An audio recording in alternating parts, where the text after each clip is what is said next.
Madalinsahan ang usapan, pero patas ang talakayan. Dito pag-uusapan ang mga napapanahong issue.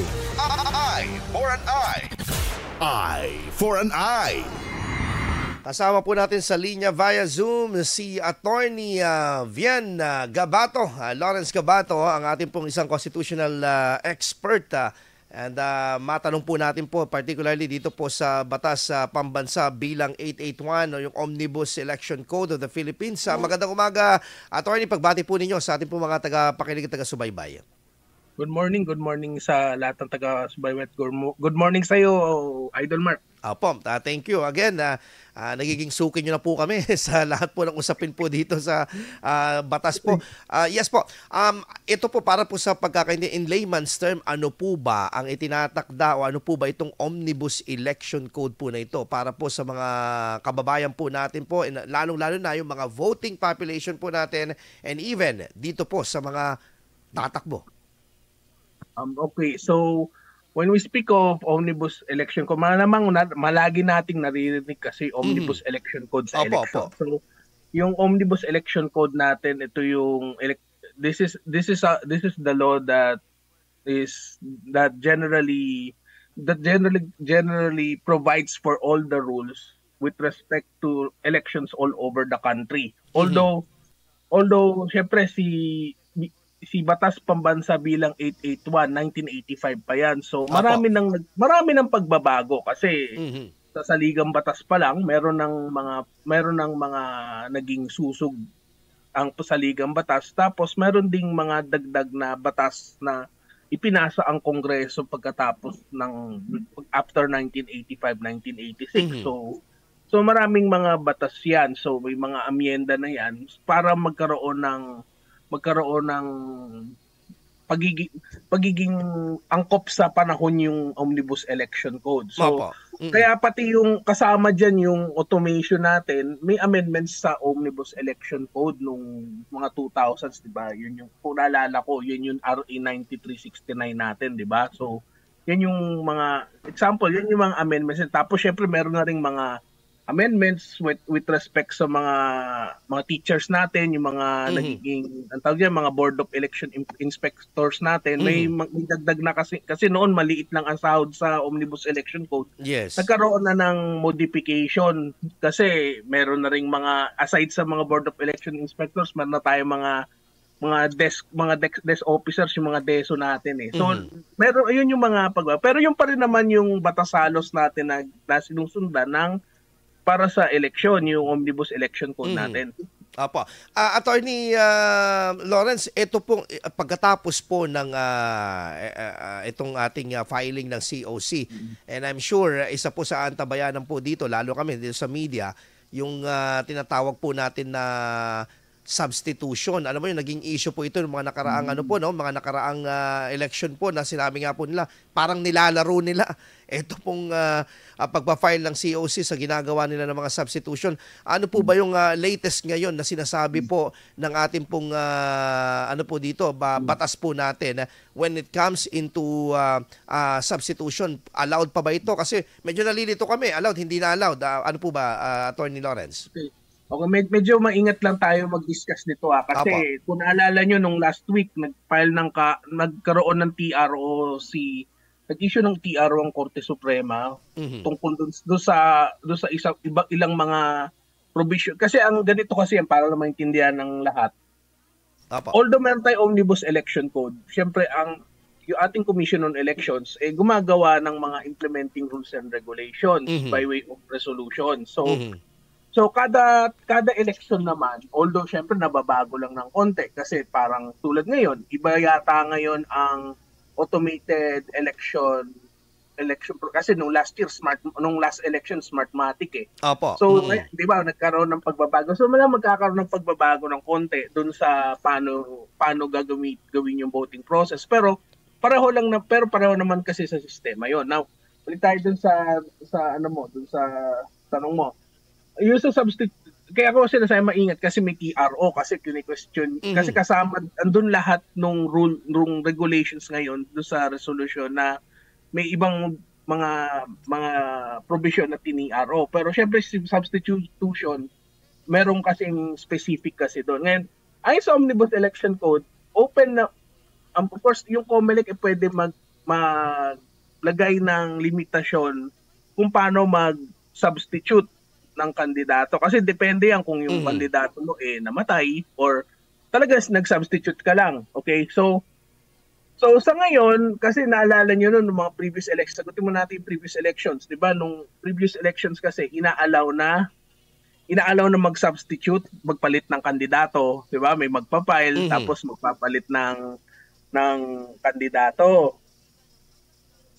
Nung mga previous elections, merong kasi after kasi tapos na yung filing ng certificate of candidacy, dati may nagbibigay ng at least mga a few weeks or yes. Opo. 1 month to, I think 1 and a half to substitute. Inaalaw noon yun sa mga previous IRRs. Okay? Pero doon sa bagong IRR ngayon, si Resolution 11045, nakalagay na doon na hindi ka makapag-substitute ng kandidato mo pag magkakapag-substitute ng basta-basta after nitong October 8. Correct. So yun yung nakalagay ngayon. So wala na, hindi na naglagay yung COMELEC ng substitution after October 8, except lang dun sa mga sitwasyon kung example nagkasakit or namatay yung yes. Yung allowed pa rin kasi yun. Meron pa ring period to file a substitution. Tapos may limitasyon na kasi yun. Kasi for example, nag-substitute namatay. Pag namatay, okay? So lalo na pag after na nung deadline, as in, pwede ka pa rin kasi mag-substitute. Pwede ka pa rin kasi mag-substitute even before the election. Yes. Pero may condition kasi yon. Number one, hindi ka dapat independent candidate. So meron ka dapat partido. So kung independent candidate ka, example, namatay ka, hindi ka pwedeng i-substitute. Okay? Of course, ang dahilan kaya kailangan magkaroon ng initial substitution ng before November kasi meron yung date na November Kasi 'di ba, naalala natin automated election system tayo. Kailangan kasi may printing kasi ng balota. Yes. So kailangan maipasok yung name dun sa balota before that date kasi doon pala magpiprint ng balota yung COMELEC sa National Printing Office. Ngayon, after ng date na yun, pwede pa rin mag-substitute pero may condition din. So like, yan, ganun din. Kailangan hindi ka independent. Number 2, kailangan ka-apelyido mo. Yun yung requirement. Kasi kaya ganun yung dahilan kaya ka-apelyido kasi di ba print na yung balota doon sa listahan. Siyempre, kung boboto ka, dapat ka pareho ng apelyido. Actually, yun yung logic kasi doon Kaya ang dapat ipalit ka-apelyido nung tao na namatay. Correct. Example, incapacitate, di ba? Pero anyway, dito po sa mga po na ito, substitution po nito, may hangganan din po itong parang 1 week lang, attorney ata? Oh yes, 1 week nga lang. At saka isa pa, kasi nagkaroon ng problema nung last year. Kasi may mga, anong nangyari kasi, may mga, nasa, desisyon na naman ng Supreme Court to. Nangyari to sa kung naalala ko, nangyari to sa May Isabela, sa Santiago. Nagkaroon sila ng issue dyan kasi na gusto magpalit ng kandidato. Ang problema, hindi natugunan ng COMELEC yung mga petisyon. Ang sabi ng Supreme Court, naiintindihan naman ng Supreme Court na syempre pagdating ngayong eleksyon, maraming trabaho naman talaga ang COMELEC. Kahit syempre, we understand naman na ang trabaho ng COMELEC every 3 years. Kasi pag election, alas na kung may specialist. Pero syempre, magkakaroon ng maraming concern. So, nagkaroon ng guidelines ng Supreme Court doon sa, I think the case is Agapao versus COMELEC. So, nagkaroon pero in-remind ng COMELEC na ang COMELEC kailangan ma-set up nila yung mga substitutions. Maayos, ma-resolve nila yung mga petitions for substitution. So, siguro ginawa ng COMELEC ngayon para magkaroon ng prevention na baka mangyari ulit yun. Medyo streamline na nila yung mga sa substitution, hindi na sila masyado nagpapa-substitution, tapos nililimit na rin nila yung paano mag-file ng petition, sinasaayos na ngayon. Okay. So anyway, sir, dito naman po sa sa spending. Sabi nga ninyo 1985 pa itong ating omnibus election. Do you think ito pong spending na nakapaloob dito ay ano pa ba ito? Talagang umaayon pa ba sa panahon na Attorney? Kasi sabi ko nga kanina, may mga implementing rules and regulations si COMELEC. So, right as of now, even dun sa alam ko wala pang ini-issue ang COMELEC. Na bago. Pero mag-i-issue yan soon. Pero based dun sa mga resolutions nila before, medyo natugunan naman na nila yung mga pagbabago, tulad for example online campaigning. Siyempre, iba ang expenditure sa online campaigning eh. Or yung hindi lang pala expenditure, more on the number, kasi aside dun sa expenses, you're also given parang a certain number of minutes or hours to have airtime, di ba? Correct. Oh. Lalo sa amin sa radyo at TV.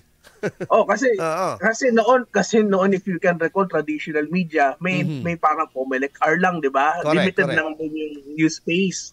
Ngayon, anyone can do anyone can make or create a Facebook page. O mag-vlog lang sila, di ba? Correct. Pero may mga limitations marami na kayong vlogger na politiko, attorney.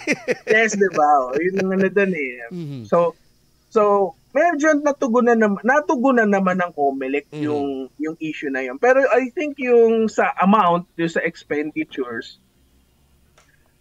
alam ko kasi ang nag-impose ng rate yan it's an amendment sa Omnibus Election Code. I can't remember exactly if it's RA 6646 or RA 7166. Pero nandun na nakalagay yung kung magkano, like alam ko yata kasi dati nung tumakbo ko years ago eh. Opo. Tumakbo ko dati. So parang kung naalala ko parang 2 pesos per per kasi ang count noon i-multiply nyo per the voting per voting so I think may 2 pesos yan, may 5 pesos tapos may size pa yung mga tarpaulins to kung hindi ka pwede mag-tarpaulin ng sobrang laki except lang kung nasa parang meeting de avance or merong parang pwedeng malaki. Although note na yung mga limitations na to is for the candidates Siyempre, kung for example, ang gumawa ng sobrang laking poster number 1 supporter nung kandidato, hindi sakop ng hindi sakop ng ban yun kung sobrang laki kasi may private privately funded yan So 'di ba naalala niyo noong 2016, 'di ba? Parang ang nangyari, ang kampanya ni President Duterte ang mag-print ng mga campaign materials yung mga supporter. Correct. Actually, medyo lusot yun kasi hindi naman kandidato magpiprint. Ang magpiprint yung supporter. Or kung aalala nyo din, nung I think years ago, di ba, yung sa Bacolod, di ba, naglagay sila ng malaking tarpaulin. Sabi ng Supreme Court, allowed yun kasi hindi naman kandidato yung nag-post nun. Ang simbahan kasi, pwede din kasing maghayag ng opinion niya. Di ba? So, pwede sila maghayag. So, hindi kasama yung private printing nung mga posters. Pero attorney, itong mga for example, meron bang tinatakdang limitasyon ng kontribusyon? Particularly yung sabihin na natin from the private and even meron bang itinatakdang ating omnibus na ipinagbabawal na tanggapin na contribution coming from the other corporation? May limitasyon naman talaga yan. Tingnan, hindi naman nabago yung pa rin naman yung nakalagay sa Omnibus Election Code. So, hindi ka pwede basta-basta tumanggap ng donasyon. Yes. Habang nangangampanya. Okay? Tapos, ang pinaka-importante doon, hindi lang donasyon. Hindi ka rin pwedeng tumanggap ng donasyon galing sa taga-ibang bansa. Or yung mga mga galing sa foreign funds. Foreign funds, yes. So kasi syempre ang dahilan kaya pinagbabawal 'yon kasi baka magkaroon ng impluwensya yung mga dayuhan dito sa Pilipinas, 'di ba? Na be it directly or indirectly, 'di ba? So pinagbabawal yung campaign, yung pagbigay ng donations. Kasi usually ang nangyayari diyan campaign donations 'di ba? Di ba pwede? Tapos syempre, ang limitasyon diyan ng donasyon pareho din doon sa limitasyon doon sa pagkakaroon ng campaign expenditure. Kasi 'di ba may campaign expenditures tayo, yung for example, gagawa ka ng posters i-compute mo yun yung na-expend mo. Yes. Nakalamp din yung expenditures mo, yung mga donasyon mo. Kasi syempre, at the end of the election, di ba, tapos na yung election, talo ka man o panalo talo ka, magsasubmit ka ng SOSE, yung statement of yung contribution of and expenditures. Contributions expenses. Yes. Kasi pag sumobra ka dun sa kapag sumobra ka dun sa deklarasyon, pwede kang ma-disqualify. Kasi ground yun for disqualification. So isa yan pala. O kung naalala nyo noon sa Laguna, si Governor Ejercito, si ER. Yes.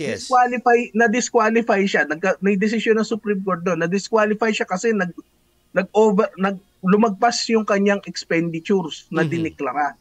So nung nakita ng COMELEC lumagpas, dinisqualify siya as a candidate kasi lumagpas yung lumagpas yung kanyang expenditures na diniklara niya. So nahabulan pa siya ng disqualification sa pwesto. Oo. Perpetual ata yan, sir, no? Hindi ko alam kung perpetual, pero hindi na ata nakabalik Wala na alam naman natin sa politika pero ang alam naman natin yung mga ganyang perpetual pag nakulong ka. Conviction. Kasi for example, nagkaroon ka ng murder. Kahit na sabihin mo pero kasi merong mga nakalagay sa revised penal code na minsan yung penalty mo may kasamang disqualifications. May iba naman kasi temporary, iba perpetual. So may mga malalalang mga kaso, example, heinous crime. Yes. Or heinous crime na pardon ka. Kahit na pardon ka, may perpetual disqualification na yun sa parang ganun yung ganun yung dating kasi kasi aside dun sa parusa mo, meron yung mga ibang parusa pagkatapos mong ma-serve yung sentence. Okay. Yan din isang tanong ko, Attorney Lawrence. Bakit napapayagan? Kasi mga malaking tanong din nila para maintindihan po, bakit pinapayagan ng ating batas na tumakbo pa din kahit nakakulong yung isang kumakandidato? Ngayon, may mga nakapag-file ng kanilang candidacy na nakakulong. Pero bakit ano bang sinasabi ng dito, ng ating pong saligang batas? Actually, basic lang naman kasi yan. Siyempre, kung ang pinag-uusapan natin ay nasintensyahan, walang problema. Hindi talaga siya pwedeng tumakbo. Pero kung hindi ka pa nasisintensyahan, pwede pa. Pwede ka naman tumakbo kasi you're presumed innocent until proven guilty. Yes. Yun ang para dami-dami kahit yung nakikita nyo dyan sa Senado at Kongreso nag-a-appear, di ba? Meron na ka ng inkling. Pero syempre, kailangan, whether we like it or not, we have to comply with due process requirements. Kasi, alam mo yun, parang naalala ko bigla to si Senator Pimentel. Okay, so 'di ba nung isang Senate hearing nagagalit yata yung isa senador sa mga abogado Diba? Yes. Nagagalit Sa tama naman sinabi ni Senator Coco. Bakit hindi naman pwede nating awayin ng abogado.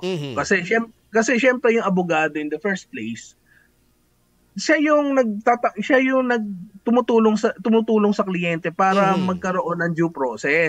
Correct. Hindi lang naman sila ang maapektuhan noon Kahit mahirap, marami tayong mga mahihirap.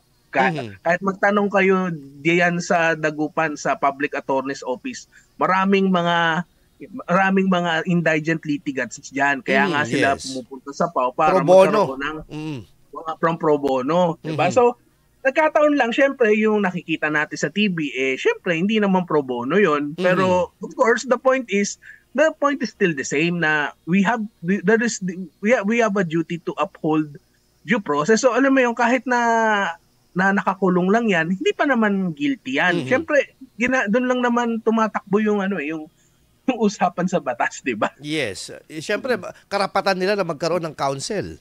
Di ba? Yun nga lang, siyempre, ang pinaka-objective lang pa rin natin at the end of the day is, which I always ask this, okay? Are the voters mature enough? Yun lang naman na nagiging issue Yes. Kasi tayo nagagalit, parang ganito lang yan Ang daming, to use a Gen Z term, ang daming naghahanash. 'Di ba? Nag-ahanash ngayon at bakit daw Lahat bakit nagiging daw judge. ex ko ng bakit daw vlogger yung mga Matakbo, tumatakbo, yes. bakit daw artista na naman, 'di ba? Pero magtataka ka, pagdating ng eleksyon, ang number one yung artista o yung vlogger, 'di ba? Correct. Oo. Oh. Agree. Kasi at the end of the day, we as lawyer, ini-interview niyo ako, kayo as sa media, 'di ba? Of course, we always have this responsibility of course informing of the right choices. Yes, But exactly. the problem is, let's face the reality. It's not just about informing. It's about this, 'di ba? Oo. Yan ang masakit na katotohanan. And the problem is, ang tanong is, are we mature enough? The problem is, sa totoo lang, dapat alam ng tao, dapat aware tayong lahat.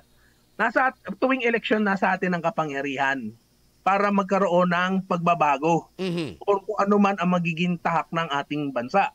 So, kung ano yung mga pinipili nating kandidato, dapat alam nating piliin wisely yon. Yes. Kaya unfortunately, marami sa ating mga bumoboto, hindi nila pinipili yung future, yung pangmatagal na future. Pinipili nila yung panandaling solusyon. Panandaling solusyon kasi may abot ng ganyan. Yes. May abot ng ganyan. Yung malapit sa sikmura, attorney. Oh, 'di ba? Malapit na, 'di ba? Siyempre, yun ang katwiran nila, 'di ba? Pero yes. Alam mo, dapat magbago ang perspektibo nating mga Pilipino na hindi tayo aasenso kung ganyan yung magiging tahak na ating bansa. Tingnan natin, hindi man sa na pag-iiwanan na tayo ng ating mga neighbors, di ba? Yes, correct. Kapitbahay. Although meron silang semblance of may issues din sila like corruption din and all of that. Pero at least yung pagpili, di ba? At least medyo maayos naman yung dating. Sana naman, ako panalangin ko lang. Lagi ko naman panalangin yan eh. Kahit nasabihin na nating, alam mo, minsan nakakawalang, di ba? Nakakawala ng parang gana, di ba? Yeah. Pero, ang panalangin ko sana, alam mo yun, magising. Lagi na lang ginigising ang mga botante, pero hindi ko alam kung nagising na ba talaga, 'di ba? Nababangungot ata, attorney. Pero sige, anyway attorney, I fully agree doon sa sinasabi po ninyo regarding dito sa maturity ng ating pong yung lalong-lalo na sa behavioral ng ating voting population. Pero anyway, attorney, last lang po napakaganda ng ating pong mga batas, lalo na dito sa omnibus, very comprehensive. May mga sinasabi nga, may mga iba pang pinapasa ang ating pong komisyon ng eleksyon para masiguro na talagang ma-restrict yung mga nagbabalak na na baliin itong ating pong mga batas po na ito. Pero ang pinakatanong po dito, nasusunod ba itong talaga? Susunod naman, may lusot nga lang. May exemption to the rule. May exception. Lusot eh. Sabihin na example, premature campaigning. Yes. Siyempre, pwede mong sabing hindi ka nangangampanya, alisin mo yung vote. Diba? Yun yung susunod kong tatanong sana eh. Kasi maraming mga naglalagay ng billboard pero walang vote, pero alam mong nakasuot ng kanilang mga nire-represent na party. Meron nga dito nagkalat ng billboard sa Manila eh.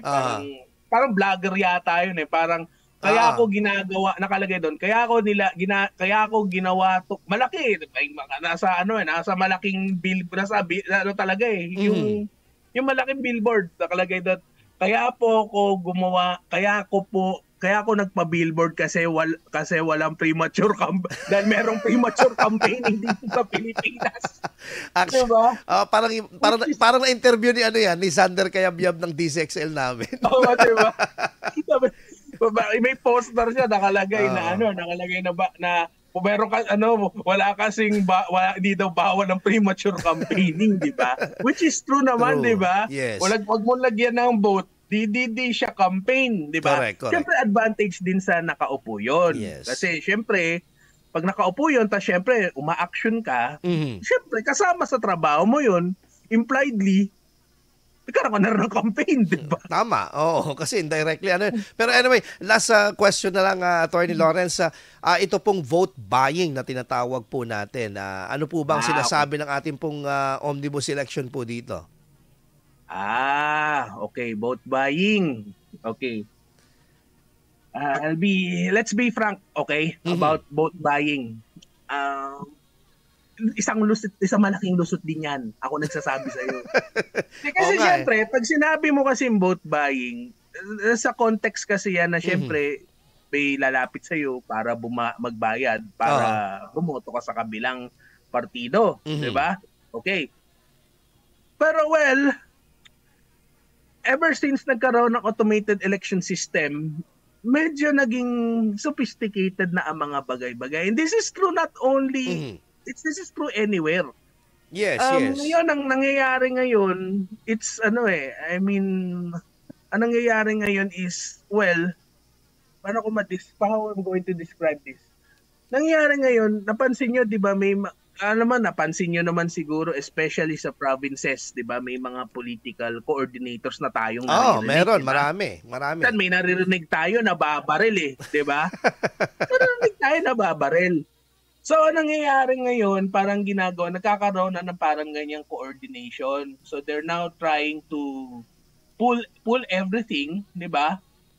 Di ba, na magkaroon ng na parang, sige, ito iboboto natin. Kaya nangyayari, nagiging parang benefits na ang dating di ba? I think naman wag tayong tawag how am I going to equate this. Malamang may naririnig ka sa mga ibang mga lugar tuwing nung the last few elections dito bigayan X number of money. Yes, diba? yes. Pataasan, parang bidding. Kasi they already have this organized even before the elections. Correct. So ang tanong ngayon is vote buying ba siya? Technically, hindi siya vote buying. Kung babasahin mo ang batas, hindi siya vote buying kasi lumalabas na kung for example, magkagrupo kayo, nagbigay ng benefits, 'di ba? Hindi siya magiging vote buying kasi wala namang biniling boto, hindi ka naman pumunta sa presinto para mag-ano-ano ng pera, 'di ba? Magpamudmod, Actually medyo hidden na ngayon kasi noon lalo na no manual, pwede yung ganyan. Di ba automated na kasi ngayon Yes. So parang nagkaroon na advanced thinking. Inunahan na nila. Siyempre, sa logical point of view, medyo risky sa kandidato 'yon. Kasi siyempre, paano kung nakakuha tapos bumoto pala sa kabila? Yes. Or pwede rin, nakakuha pareho. Correct. Marami yan. Ganun Kaya ako sasabihin ko sa iyo, eto lang hindi ko alam kung na-obserba mo to. Pag, di ba election sa 2025? Yes. Abangan mo yung pag-close ng polls. Yung pagsarado ng polls. Abangan mo yung alas 6. Kita mo haba ang pila sa ordera ng manok. Tingnan mo. By 7, ubos na yung manok.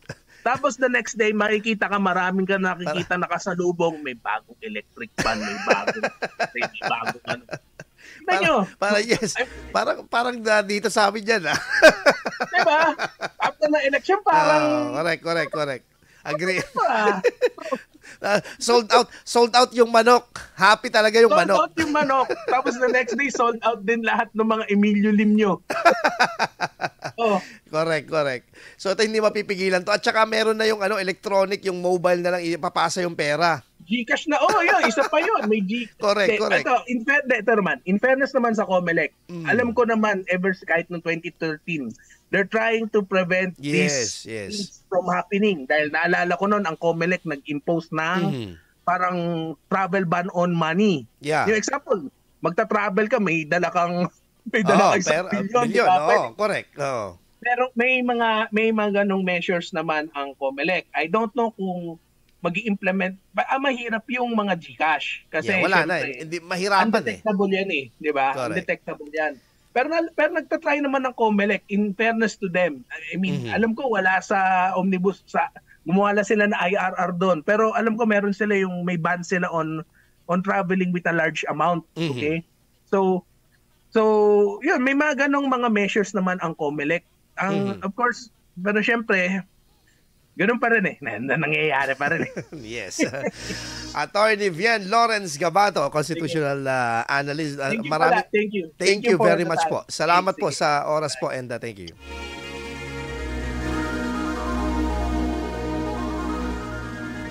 Impormasyon, intriga, issue. Eye for an eye. IFM News.